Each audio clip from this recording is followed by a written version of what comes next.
Bonjour à toutes et à tous et bienvenue dans Cultive ton potentiel, le podcast qui vulgarise les concepts de croissance individuelle et collective selon une approche apprenante. Je m'appelle Lamia Rarbo, business et life coach certifiée, et aujourd'hui dans ce 32e épisode, on va parler une introduction sur les biais cognitifs. C'est un des sujets qui me passionne et je vais essayer dans la mesure du possible de te donner une définition assez générale, une définition assez, je dirais même introductive, car le sujet est tellement intéressant que je pense que je vais faire un autre épisode où j'en parlerai avec beaucoup plus de contenu. Pour aujourd'hui, en fait, je veux plus mettre la table sur ce sujet en donnant quelques exemples avec les grandes lignes. Et je vais commencer avec une petite histoire. Ok, ça s'est passé en fait il y a quelques jours. J'ai fouillé. J'ai vraiment fouillé la maison. J'ai mis la maison sans dessus-dessous. Non seulement j'ai fouillé les tiroirs, les placards, chaque petit coin y passait. Pourquoi ? Tout simplement parce qu'en fait, je cherchais mon fil pour charger ma nouvelle montre connectée. Et au moment où là, j'ai vraiment failli laisser tomber, là, il y a mon mari qui rentre de la maison. Il voit ma mine déconfite et là, il me propose de chercher avec moi. Et je vous assure, au bout de 3 minutes, là, il me remet un fil noir, tout fier. Là, je comprends plus rien, mais je lui dis, mais non, c'est pas lui. Et je suis catégorique, Je le challenge en disant, non, c'est pas lui. Mon fil est blanc, donc je le rejette et je continue, moi, à chercher. Là, ce qu'il fait, c'est qu'il va chercher ma montre et il me montre par A plus B qu'effectivement, le fil que je cherche, désespérément, il était noir et il l'avait dans ses mains. Donc, il me montre que, oui, ta montre est en train de charger et ton fil, il est noir et il n'est pas blanc. Et moi qui étais... moi, j'étais complètement déconfite. J'étais comme, mais je ne comprends pas. J'arrivais pas à me dire que c'est... Pourtant, je voyais que la montre chargeait, mais dans ma tête, mais non, ça se peut pas que ce soit lui, parce que mon fil était blanc. En fait, cet exemple illustre bien ce que j'appelle le biais de confirmation. En fait, notre cerveau cherche des preuves seulement pour confirmer nos pensées. En fait, c'est ça la définition ce qu'on appelle le biais de confirmation. Et c'est quoi un biais ? C'est une sorte de distorsion, une déviation que subit notre cerveau, d'accord ? Donc ça veut dire que notre cerveau, quand il va traiter l'information, en fait, il la traite mal, cette information. C'est ça un biais cognitif, ok ? Et clairement, mon exemple avec le chargeur, il est assez significatif parce que, en fait, j'ai perdu du temps, etc. Et j'étais persuadée, en fait, qu'une information qui était finalement à la base fausse. Un autre biais de confirmation qui peut-être que vous avez déjà peut-être ressenti ou peut-être même vécu, c'est l'exemple en fait du feu rouge. Le feu rouge, c'est quand tu es persuadé en fait que tu vas te taper tous les feux rouges. C'est comme si ton biais, il va chercher cette confirmation, cette preuve que c'est vrai. Tu te dis, ok, aujourd'hui je suis en retard, c'est sûr que je vais me taper tous les feux rouges. Et là, tu commences à remarquer. En fait, ton cerveau, il va commencer à noter qu'effectivement, il y a du feu rouge. Il y a encore un deuxième et un troisième.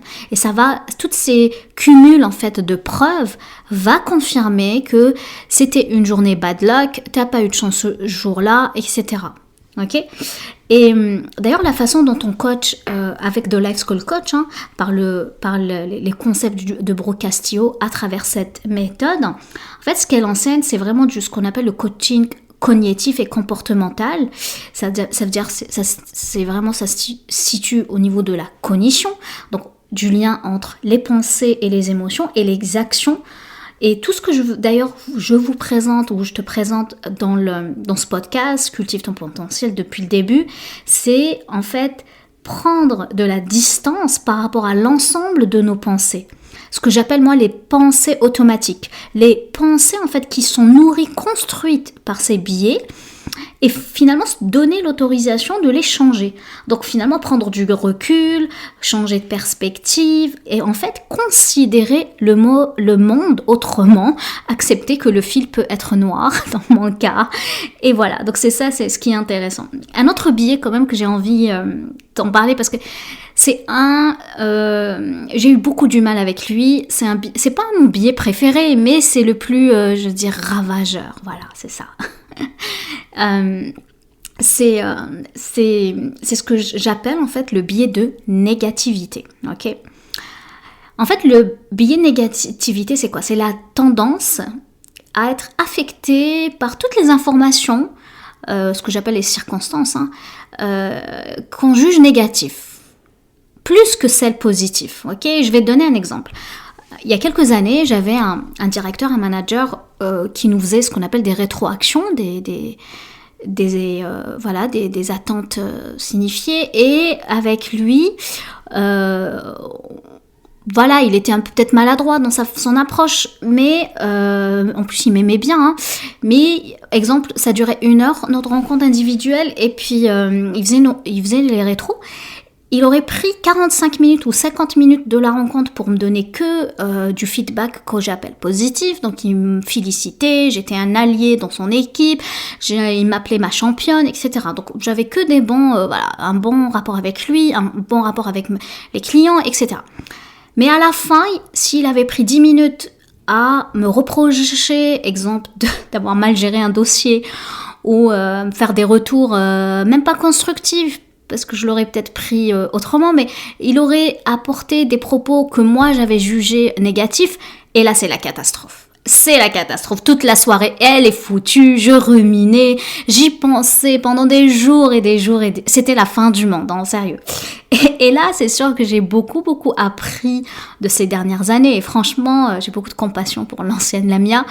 Mais c'est ça en fait, un biais de confirmation. C'est-à-dire, même, on n'arrive même pas finalement à voir les choses autrement. C'est comme si on devient plus pessimiste qu'optimiste, et qu'on regarde le côté négatif tout le temps, ok? Donc c'est vraiment un biais qui est affecté, et c'est pour ça que le biais négativité, il est très utilisé par les marketeurs, ou surtout par les journalistes, parce qu'on est tout le temps sous l'effet des nouvelles, bad news, et c'est sûr que eux ils adorent ça, les bad news, parce qu'on est en haleine, on regarde les journaux, et on regarde comment s'appellent les chaînes là de télévision ils font de l'info H24 en continu, et je sais pas si vous avez remarqué ça, mais ce genre de chaîne, je pense que c'est 90% d'informations négatif, c'est juste 10% que c'est des reportages positifs, ou voilà. Donc, et c'est ce qui est dommage, parce que justement les gens sont happés par ça, ils sont alimentés par ça, et ça va se détériorer, enfin ça va changer leur façon de voir le monde, ok? Donc l'idée, pourquoi je t'en parle aujourd'hui, c'est intéressant de regarder ça d'une autre manière, et de se dire, tiens, est-ce que moi j'ai tendance à remarquer que ma façon de penser est régie par ce genre de règles, par des biais que j'ai pas le contrôle, que je pense que j'ai pas le contrôle, tel que le biais de confirmation. Donc pour résumer, tu cherches des preuves que c'est vrai, ou dans le cadre du biais de négativité, où tu vois tout en noir, finalement ce qu'on appelle se broyer le noir. Je vais m'arrêter là. Je te remercie de m'avoir écouté. J'espère que tu as eu autant de plaisir à écouter mon podcast aujourd'hui. Je te dis à demain, et puis je te laisse cultiver les graines. Prends soin de toi, passe une très belle soirée, et puis je te dis à demain. Ciao ciao.